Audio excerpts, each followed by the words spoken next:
Welcome to More Living with Jim Brogan, your source of information for living the best years of your life your way.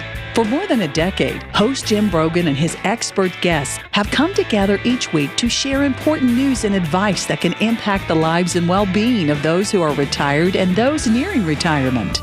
Learn about issues like health and fitness, financial planning, Social Security benefits, investment advice, and more.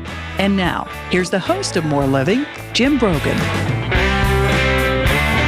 Good morning, East Tennessee, and welcome to More Living with Jim Brogan, where it's all about living the best years of your life your way. This is News Talk 98.7 WOKI, and I got to tell you, this is one of my favorite times of the year because Tennessee men's basketball is getting ready to tip off, and you know there's a lot of speculation about how good the team may be this year. Their preseason ranked pretty highly, looks like on the fringe of the top 10. Everybody's talking about all the talent that they have. You know, growing up, I grew up here in Knoxville, as many of you know, and my father worked for the University of Tennessee, was the general counsel for 25 years. So I grew up just diehard Big Orange. And, you know, I was always a big football fan, and I know Tennessee's got such a big football tradition, but I got to be honest, I loved going to Stokely Athletic Center and watching the basketball team play. We had 4 tickets right behind the goal up in that little balcony there, and it was just so exciting. And to me, when Tennessee basketball is good like they've been the last several years, Knoxville's just a different place. It's alive. It's got electricity. I personally think Tennessee's a tremendous basketball school, and Knoxville's a tremendous basketball town. As you know, Rick Barnes came to Tennessee in 2015, and since that time, he's really grown the program and solidified Tennessee basketball as a top contender and really a top program in not only the SEC, but in the entire NCAA. And he's not just a coach on the court, but a coach and mentor off the court. And he wants to ensure that the men who come through his program and are equipped to be successful men throughout their lives, and not just in their time playing basketball at Tennessee. And we're so fortunate to have Coach Rick Barnes on with us this morning, and we're going to talk about his career, his impact, how he really wants to change young men. What would Rick Barnes today tell Rick Barnes from 20 years ago? Coach Barnes, it's so great to have you on the show this morning. Thank you for taking time. Jim, it's good to be with you, and I appreciate you having me on. Oh, it's very, very exciting. Tell you what, we're going to get to this year. I know everybody wants to hear about this year's team, but let's talk a little bit about your career and your path. You know, it's kind of interesting to me that being at Clemson, and of course, I guess your first head coach was at Providence. Is that correct? George Mason University was my first head coaching job. George Mason, then Providence, but then you spent time at Clemson and Texas and now Tennessee, 3 schools that are really known to be big football schools. What's your perspective, Coach Barnes, being a basketball coach at those schools and the experience that you've had? Well, Jim, I actually tell you this, I was an assistant coach at both Alabama and Ohio State too. And so I learned at a very early age that having a chance to work at what would be quote unquote people would call big time footballs universities was a tremendous advantage, because I did after 1 year. I mean, obviously at George Mason we didn't have football, and at Providence we didn't have football. But once I was able to get to Clemson where we had football, and our recruiting visits were so good because of the atmosphere that was before the game, and people could really see it. And it's not like you have to manufacture things on weekends for, your official visits. But, again, having been an assistant at those places, and, when people talk about football schools or basketball schools, I tell everyone there's not a basketball program in the country that doesn't have a bigger football stadium than they do a basketball arena. But where those schools get labeled are where you've had your success. Like, why would North Carolina, Duke, those places be called basketball schools, or UCLA or Kentucky? Is because they've had great success in basketball. But it doesn't mean that you can't be. I've always believed this: if you can have great success at those places in basketball or football, you can certainly have it in basketball. But it all gets back to the administration. If they're willing to give you everything that you need to compete at the highest level, and that doesn't mean they're giving you everything that football has, but they got to give you everything that the best programs in the country have if you want to compete at that level. And I can tell you, I've been fortunate for the ADs that I've worked with that have allowed me to have that opportunity. You know, I mentioned, Coach Barnes, that I think Tennessee, you know, the basketball program, Knoxville really supports great basketball. Women's basketball, men's basketball, and just the city is alive when Tennessee basketball is good. And I find it to be just as exciting as anything there is in the sports world. Do you agree with that? I mean, when you see the success you've had at Tennessee and how the fans have responded, how have you been surprised at the outpouring at UT? And am I on the right track there? Well, how does that compare to Texas and Clemson and some of these other places? Well, I would tell you this. Now, you're right on track with it, and I would tell you, I think Tennessee has supported some bad basketball too, because when we first got here trying to stabilize what we were trying to do, and I will never forget this, you know, our first group here, because what we wanted to do, and I've told every team this, we have great fans, and we owe it to them that every time we go out on the floor that we've got to give it everything that we have. And what I learned very early, especially my first year here, because we are struggling. Every possession, you feel like you can't give away one possession. It's almost like you feel like you have to play perfect. But the one thing we said we're going to do is we're going to play hard, and we're going to give ourselves every chance that we can. And if that other team comes in not ready to play, we're going to take advantage of it. And I learned very early the appreciation that the Tennessee basketball fans, and I think I would say for every sport, have for the fact that you're going out there playing as hard as you can possibly play.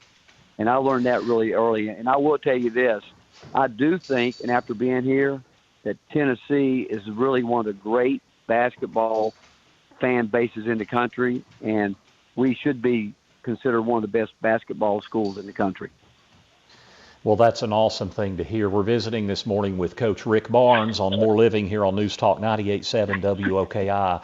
Coach Barnes, I want to talk about the impact that your desire for impact. I know it's been much discussed, but, I want you to tell our listeners today, when you look back on your career, what is the most important thing in your career that you look back on and are most proud of?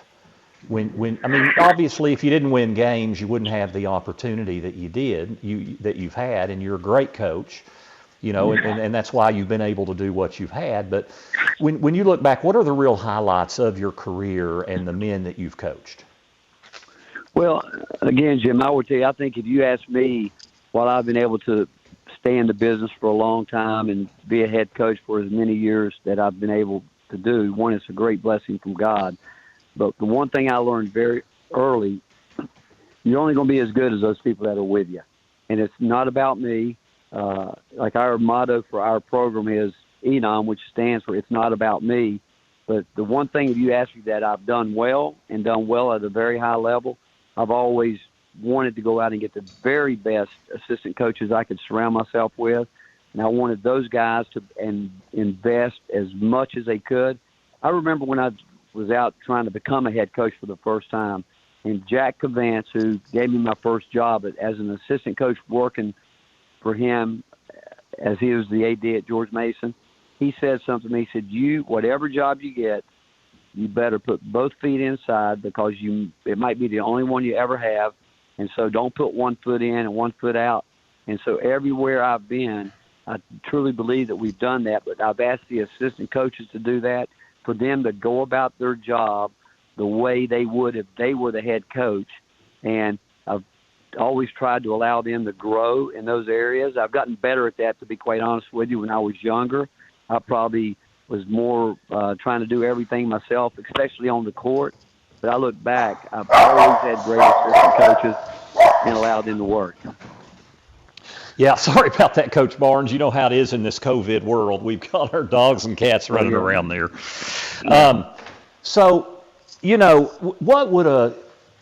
it's interesting when you say that, because I found with any executive, any company even, that you have to have great leadership at the top, and then you've got to have a great executive team. And in a lot of ways, if you have a weak link in there, it ends up hurting the performance. Is that a good analogy with the coaching staff? It is, and I'm not sitting here telling you that I haven't had to, replace people along the way. But the one thing that we did with the people that we've had that have really, that bought in the way we needed them to do, they also understood, like myself, that we're only going to be as good as our players. But we also realized that our goal as not just coaches but as teachers is to make sure that we're going to do everything we can every single day to teach our players what it takes to be successful. And one of the first things you have to do there, most players you recruit, if you talk to their parents, they're going to tell you, the parents will tell you, or the high school coach or someone involved in that process would tell you, man, this guy works really, really hard. But yet they don't understand what working really, really hard, what it really is. And so the jump from high school to college is a big jump. But we always tell the recruits we're recruiting, that's a big jump. But where you want to go, what your dreams are, to get to the NBA is a really big jump. And so with that said, we're going to try to, as much as we possibly can, to get you prepared in terms of a work ethic, a commitment, a passion, make you understand your body, make you understand the way you have to eat, do everything we can to help you grow, and hope that you want it all, and not just be a player that has dreamed about playing to the NBA or getting to the NBA, but a player that has dreamed about having a career in the NBA, because every year in the NBA, there's 60 in and 60 out. So it's not like you can get there and think it's just because I'm there it's going to last. And so to do that at a high level, you've got to have a great administration. You've got to have great support people, and I'm talking director of basketball operations, a strength conditioning coach, your trainers, your coaches, your GAs, your managers that all understand it's a everyday commitment to the players and to the program that you're going to get better a little bit each day. And if you do that, everybody's going to have a chance to reach their goals to the level that they're willing to pay the price and the passion they're willing to go about it with. We're visiting with Coach Rick Barnes and talking about the basketball program and his thoughts on, how he wants to really build up men. And when we come back from our first break, I want to talk with Coach Barnes a little bit about some of the challenges right now with COVID-19. It's been, how it's disrupted the players' lives. We've got so much racial unrest around the country. I just want to get his thoughts on what's going on in his program and how it's affecting those young men. So stay tuned as we visit with Rick Barnes. You're listening to More Living with Jim Brogan on News Talk 98.7 WOKI. You are listening to More Living with Jim Brogan. During the week, Jim is a financial advisor, an author and speaker with an MBA from the University of Tennessee, who specializes in helping people in or near retirement plan for the next phase of their lives. You can reach Brogan Financial during the week at 865-862-6800 or on the web at broganfinancial.com. And now, here's Senior Market Advisor Magazine's 2011 National Advisor of the Year and host of More Living, Jim Brogan. Welcome back to More Living right here on News Talk 98.7 WOKI. I'm your host, Jim Brogan. We're visiting with Coach Rick Barnes from the University of Tennessee men's basketball program. We're getting ready to tip off a season, and it's such an exciting time. Tennessee's projected to be a pretty good team. We're going to talk about that here in just a few minutes with Coach Barnes. But first, I do want to talk, Coach, about some of the challenges right now. This COVID world, we're all dealing with it, and I know you're dealing with it over there in the program, and there's rules from the SEC, there's rules from the county, and I know you're particularly interested in protecting your staff and the players. Talk about the challenges and how these young men have adapted and how you're adjusting to the challenges. Well, Jim, you're right about it's a challenging times. It's different. I would say to you that are we excited about the season? We really are. We really love the team that we have. We love this group of guys. They do want to be good. They've worked hard. We've got a blend of older guys and younger guys. But without question, this is the least amount we've been able to do with a team since I've been at Tennessee because of the COVID.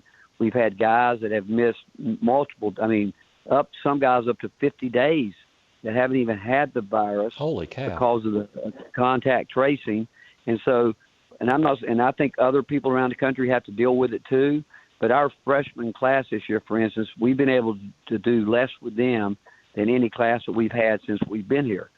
And so is it challenging? It is. I do think that at the University of Tennessee, no one's done any better job trying to fight this COVID in terms of being safe for our players, our students, our staffs, everyone in place. And I do think that we've worked really hard at trying to handle it, and we've done a terrific job. And I can't even begin to tell you how our team, Dr. Klink, he is the MVP of all MVPs. And I think everyone on our campus recognizes what he has done, his staff, Chad Newman, our trainer, his job is almost probably doubled in terms of what he has to do, the different things he has to do. Mary Carter, our director of operations, what she does every day, along with the protocol that's handed down, and with Chad in our building to make sure everything is exactly the way it's supposed to be in terms of doing what we're supposed to do by the rules. It's phenomenal watching what we've done, and our players, I think, for really the most part, has really worked hard at trying to do the right things. Have they been perfect? I don't know if they've been perfect, but I also think that we've had some issues where this was just going to happen, and but we've had to deal with it. And some players have missed, like I said, more days than you can maybe imagine. But with that said, I do think it's the new normal. I think we've got to be prepared with the rules that are being put in place right now, where we might have to go play a game with 7 players. We may have to, have a different lineup. And so what we've done, we have simply said every day, whoever's out there, that's who we're going to coach. We're going to get that group ready. We're trying to do things that we can be somewhat of a multifaceted team in case some things happen. But whatever team's out there, every single day, we're going to coach them like as if this is the only team that we have.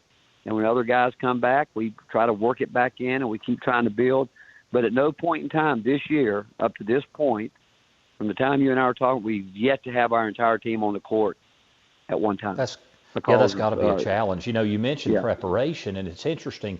So, at UT, Coach, you and your staff have really developed a reputation for developing players.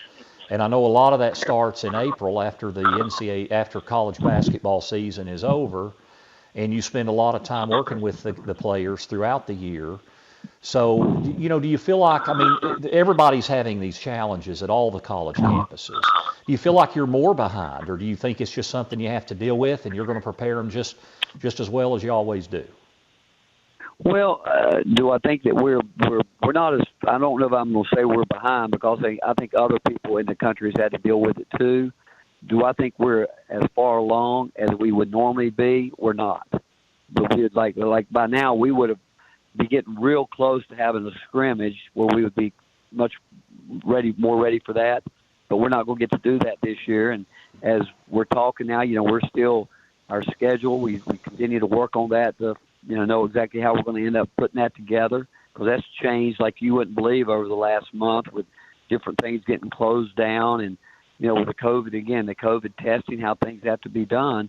But to answer your question, there is no doubt we're working equally as hard with our players as we always have. Do I wish we had more time with the freshman class during the summer and more consistent with them right now, because of the consistency with them right now that we haven't had because of the COVID? Yes, I do wish we had that. But with that said, these guys are giving us everything they got, and that's all we can ask from them. And like I said, I think this is the new normal that we're going to have to deal with, and whoever we have out there. And I will even say this: we spent a lot of time in practice with walk-ons playing, and we're excited about our walk-ons, because we really know as a coaching staff that this year we might have to make a trip where we're going to have some walk-ons help us play games. But again, I think a lot of people are going through the same thing, and we're just going every day make the best of what we have every single day. Do you think you and your program have a different responsibility to the players than you had 20 years ago, or is it just a different challenge? Well, it's different, Jim, but I don't think we've ever changed or wavered in terms of what we have believed as a staff and the different staffs I've had. And like I said, I've had just tremendous staffs because our goal has always been that when our players' times are up with us, we really, truly want them to look back and say that's one of the greatest experiences of my life, whether it was the 1 year, a one-and-done guy, a 2 year and done, 3 year, whatever it may be. And we want them to look back and truly say, hey, I would recommend anybody to be a part of this program because it is what it is. We're very transparent. You know, we go in and recruit. We talk about the way we do things. We are, I would say, a no-nonsense program in the fact that there's not going to be any surprises. We're going to lay it out there from day one, the expectations and what we're looking for and what we expect players to do and how we expect them to go about approaching what they need to do. And but our goal Coach, is that if I could, I'd like to ask you about that. You know, laying that out, you know, people talk about today's young people. Is it a bigger challenge to find those kinds of people, those kinds of players in high school today than it was 10 or 15 years ago? Well, Jim, again, I think guys are different. I mean, I think the guys, again, I know this, that one thing is no different than when I was a kid growing up. You know, I grew up at a time in the 60s where, you know, baseball was big and, you know, I loved sports and, you know, I dreamed of being a big league player, which I think so many kids grow up thinking that. But there's so many more distractions today where they think they might want it, but they don't understand what it really takes to get there. And so as you go up the ladder, it's like going up a funnel. You know, it starts out with a funnel with a real wide base, where as a kid there's millions of kids out there playing sports. But the higher you go up through that funnel, it thins out to where that little chute at the very end, that's the NBA, and that's the highest level professionally that you can play. And very few get there. That's why there's only, over 400-some players in the NBA. And if you're going to be one of the best players in the world, and that's what that is if you're in the NBA, you really have to be able to set yourself apart. And that means you've had to sacrifice somewhere along the way. That means you figured out some things maybe earlier than some people. But it goes back. It's our job to help you understand what it is going to take for you to truly figure out what you want to do if you really want to be a pro. We got to make sure you understand what that's about. But also, when that's all said and done, because of what I told you, 99.9% of the guys we coach aren't going to play in the NBA. They might get a chance to play overseas or something. So that's why it goes back to we talk about their insurance policy has got to be that academic, that degree, because at some point in time they're going to need that degree. And I've seen guys leave, come back, get a degree 10 years later. But we want them working towards that degree. And then you got guys, just recent guys like Grant Williams that, you know, that 3 years gets his degree. I mean, Kyle Alexander, all these guys that we've had since we've been here that are in the NBA, they all have their college diploma. And so it goes back to the one thing that we tell them, you've got to want it all. You can't just want to be one-sided. And what does want it all mean? What does that mean to each individual guy? And so when they leave, we want them to be multifaceted, but yet we also, again, want them to understand what it's going to take to succeed when they leave us. Coach Rick Barnes, are you more particular today and at Tennessee in terms of the recruits that you'll take than you were, say, 10 years ago? Have you changed your standard with all this, kind of what you're talking about with this, the way you challenge the kids?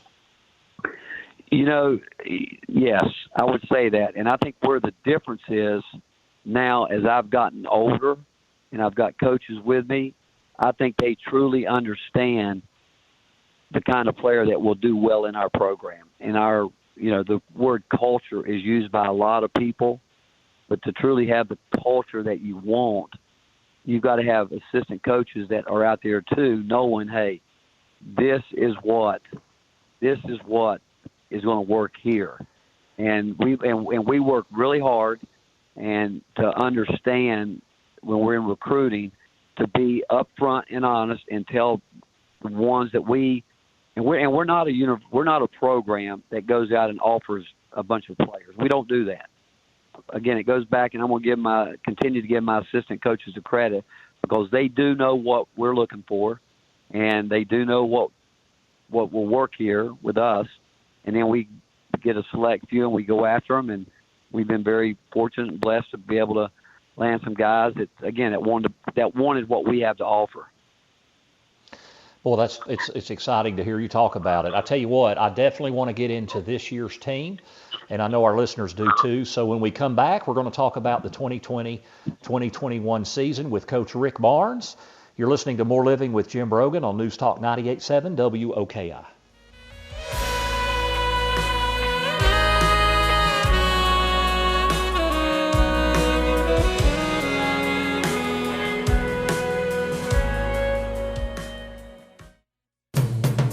His weekly radio show, television news appearances, and adult education classes taught at the University of Tennessee and Pellissippi State Community College, Jim taps into his extensive knowledge and experience to address issues important to living your best retirement. Join Jim every Saturday morning at 9 a.m. here on News Talk 98.7 WOKI and visit him online at broganfinancial.com. And now, here's the host of More Living, Jim Brogan. Thanks for tuning in. It's More Living with Jim Brogan, where it's all about living the best years of your life your way. This is News Talk 98.7 WOKI, and if there's one guy that I feel like is really just living his life to the fullest and trying to impact people, it's Coach Rick Barnes. We're so blessed and fortunate to have him at the University of Tennessee. Boy, man, I'm so excited about the upcoming season, Coach Barnes. You mentioned earlier the blend of young players and experience. You know, you really lost one contributor last year, Jordan Bowden, off last year's team because Lamonte Turner had gotten hurt. So can you talk a little bit, how excited are you about this team? Where does this team stack up in your thoughts right now compared to other teams you've had here at Tennessee prior to those seasons? Well, Jim, if you go back to a year ago, you know, we were excited about our team coming in here last year. We knew we were going to, again, we felt like we had what we wanted, what we needed, and you know, we felt like that we would end up playing through our guards certainly for the most part of the year with Jordan Bowden and Lamonte Turner, and then Josiah James coming in, and then you got Ease Pond, and then you've got John Fulkerson, and then anything and everything that could go wrong and everything we built our team around starting in the summer just fell apart because of Lamonte getting hurt and not being able to finish. And Jordan Bowden, then he goes from a different role that he's going to have to play because of his experience. And then out of nowhere, again, when we saw this happen, we were fortunate to get involved with Santiago Vescovi, who, think about it, he didn't have any part of our program all through the spring, summer, fall, and then all at once we knew, again, we really knew back in the fall that Lamonte might not be able to go, and as much as he was trying to get right, we just knew it could happen. So when we started recruiting Santiago, we said to him, hey, if we knew he could be eligible at the start of the semester, and we said, you want to play, you can play. If you don't, it's up to you. And once Lamonte went down, there was no question he wanted to play. And think about it, he comes in, and we basically scrap everything we had done and put in some things that we knew that because we knew he was going to start eventually. And so we just threw him out in the fire. We spent a couple of days. I think he had 2 practices. He wasn't in shape. And what he did was really phenomenal. And then we also decided that we're going to play through John Fulkerson and Eve Pons. And so we struggled. We were fighting just to keep our head above water, trying to get things going. And at the end of last year, you could see it starting to happen. I think John Fulkerson and Eve Pons realized what they had to do. Josiah James really got healthy because he had nursing some injury. And this group of guys just kept fighting and kept digging. And so with all that we went through last year has put us in a position that we are right now. Then we come back and add a really nice recruiting class, and there's no doubt that 2 guys, if you think about things, and you also think about the growth of a guy, Uros didn't get eligible until after the first of the year, so here we weren't sure how much we'd work him into the situation. And then, Olivier Kamwa, he's there. He's a freshman trying to learn it on the go.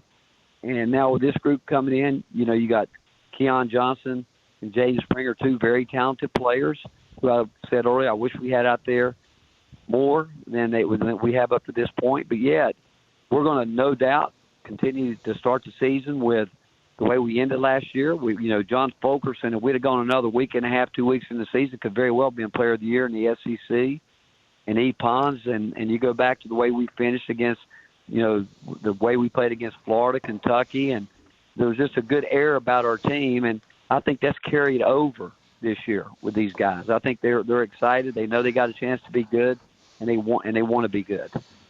Coach Barnes, I got to tell you, I've got two daughters, and one of them is a sophomore in college, and the other one is a freshman here in high school here in Knoxville. And a year and a half ago, my 15-year-old, and she was 13 at the time, she became such a big Tennessee basketball fan. It was unbelievable when y'all had that run at number one.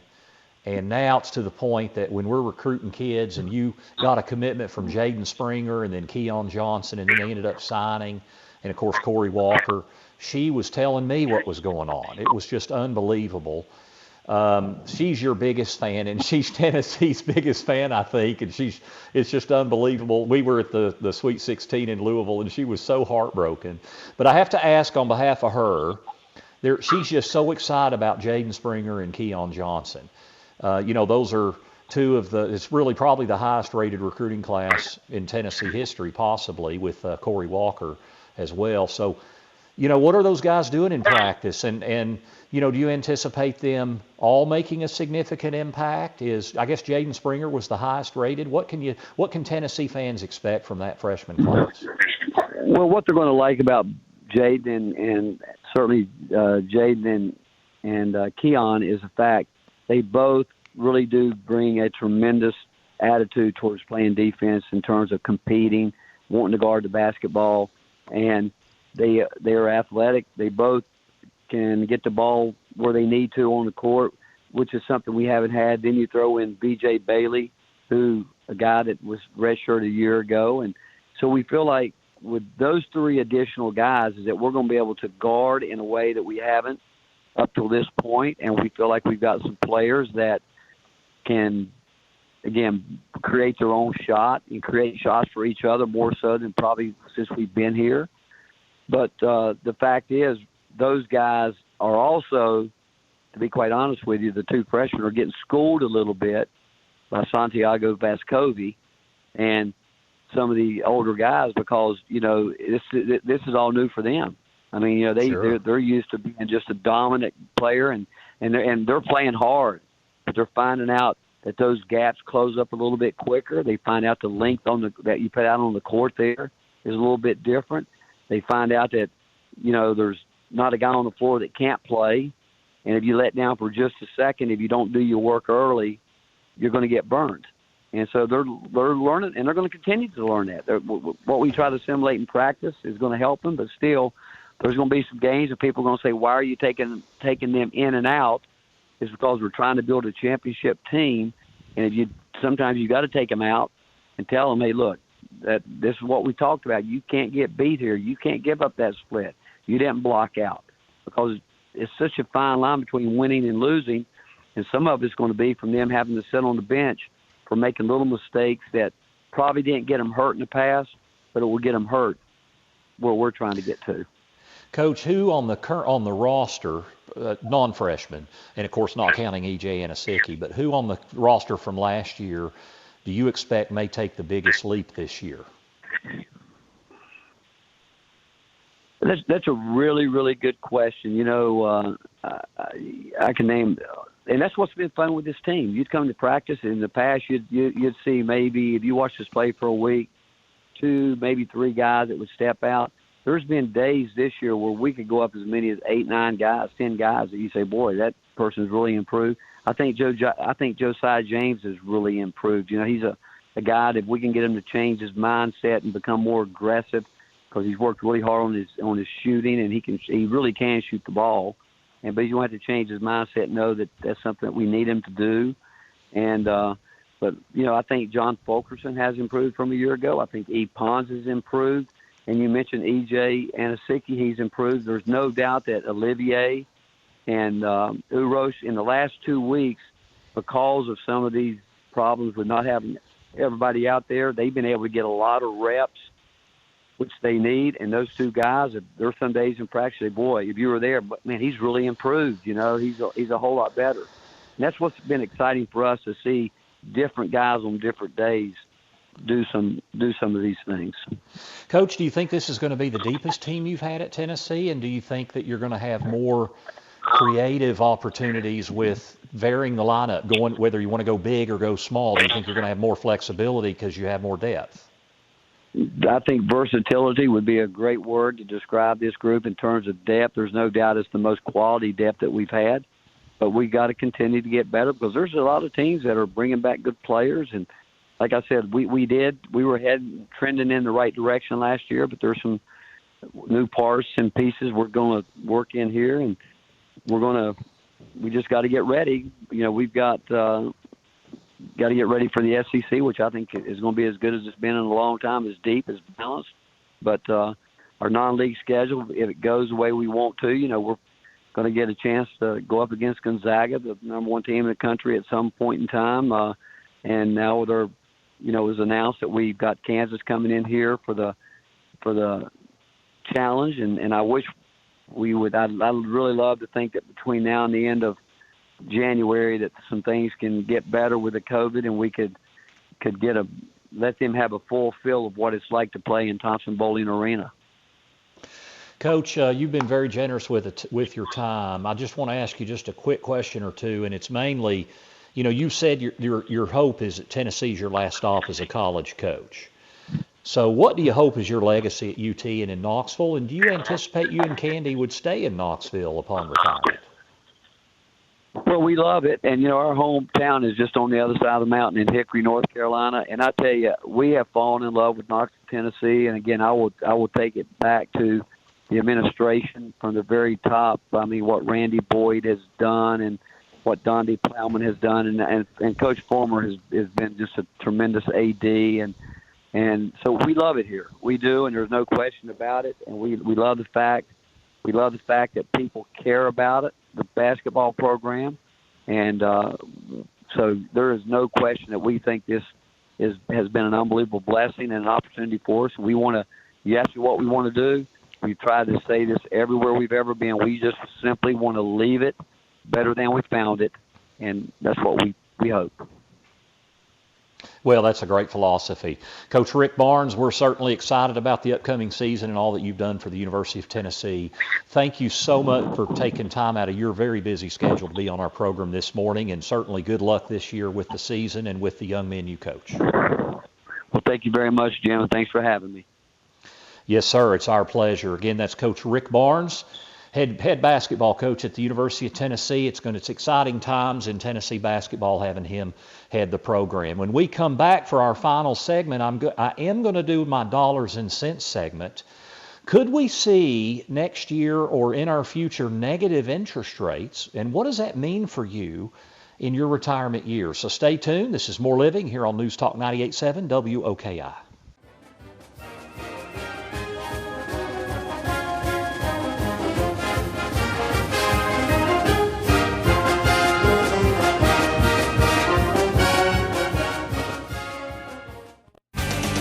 Thank you for listening to More Living with Jim Brogan. If you miss any of today's show or want to listen to it again, visit broganfinancial.com, where you can access the podcast and other educational materials to help you in your journey through retirement.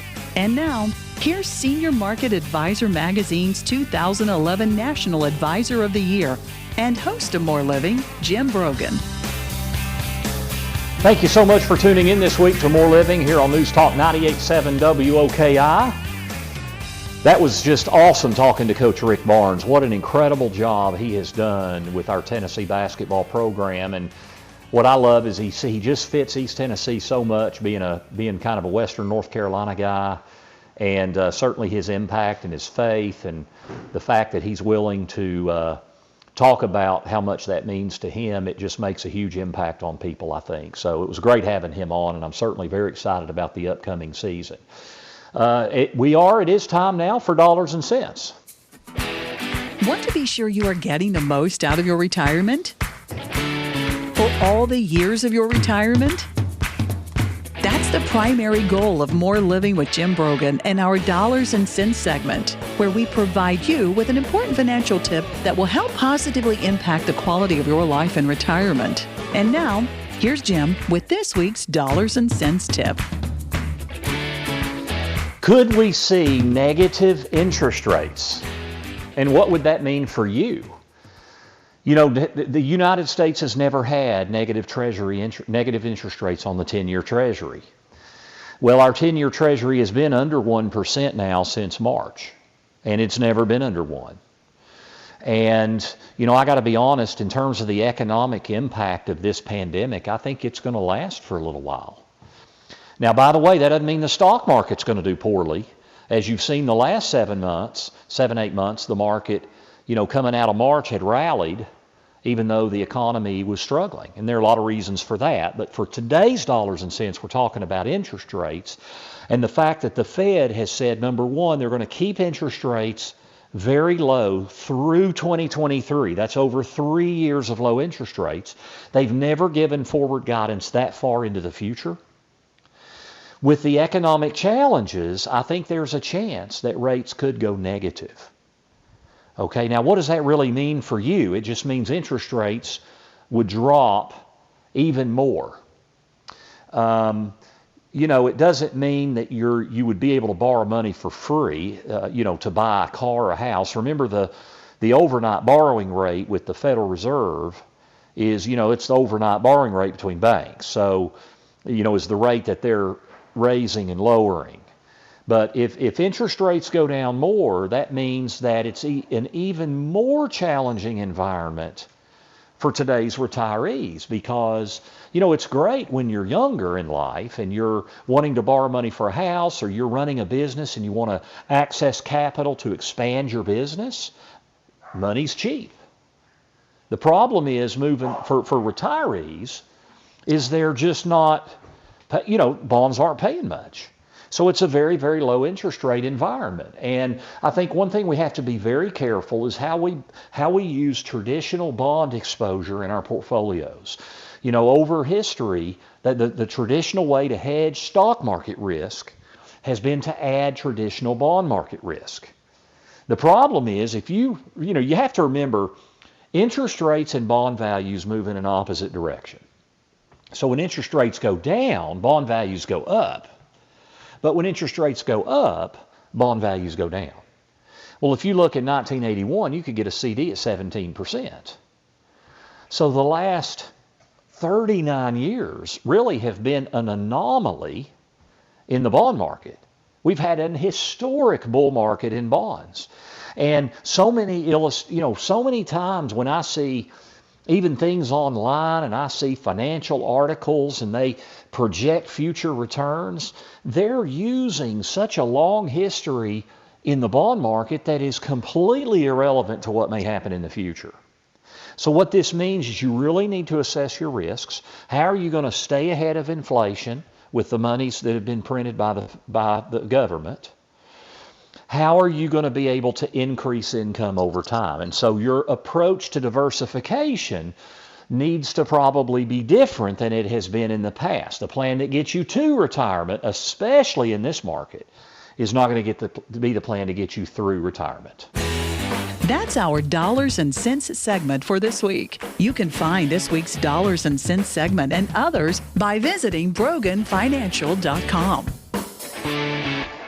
Do check us out at BroganFinancial.com. You can sign up for our weekly e-newsletter where we send out links to podcasts and video blogs and downloads. You know, I've got my election report up there, election, the Federal Reserve, and the stock market.